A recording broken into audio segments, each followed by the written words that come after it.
ако знаеме дека имаме 400.000 жени во Македонија кои што се во тој репродуктивен период од животот, можете да да пресметате колку се тоа жени што не можат да си купат. За нас постработно беше информацијата што користат. Значи можете да се мислите дека најголем дел од нив, некаде од над 80%, одговорија дека користат хартија, весници за да се заштитат за време на периодот. Да, и стари крпи, но најчесто одговор добивме весници. Од каде се овие жени, имате ли анализа од градска, селска средина? Буквално подеднакво, значи некаде 30% се жени од урбана средина, 50% се од рурална, другото се од периурбана средина, што значи буквално од секаде ги. И загрижува фактот што во голем број се и девојчиња.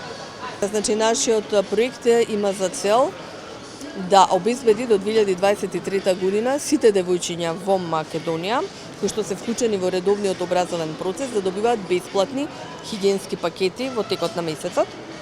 И со тоа да бидеме втората држава во Европа која што на овој начин ја обезбедува, односно ја исполнува целта 6.2 од целите за одржлив развој, а тоа е правичен пристап до средства за менструална хигиена кај девојчињата. Прва држава која што тоа веќе го имплементира е Велика Британија и ние го следиме нејзиниот пат, затоа и овој проект ни е поддржат од британската амбасада, но за мене прашањето е во нешто друго. Како да го убедиме бизнис секторот да го освестиме дека да донира за оваа цел, значи граѓаните да донираат, но јас го повикувам и бизнис секторот да го направи истото. И во фондот за искоренување на менструалната сиромаштија бараме 1% од профитот да ни го донираат, односно да ни донираат вложки во таа вредност. Education is the future for all of our children, and in the 21st century girls shouldn't be missing school because they don't have access to basic hygiene needs. Образованието е иднината за сите наши деца и во 21 век не би требало девојчињата да отсуствуваат од училиште заради основни хигиенски потреби.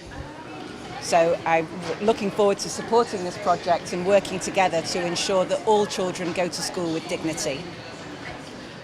Затоа сме среќни што ќе соработуваме на овој проект и се надеваме дека во иднина сите девојчиња ќе одат достоинствено во училиште.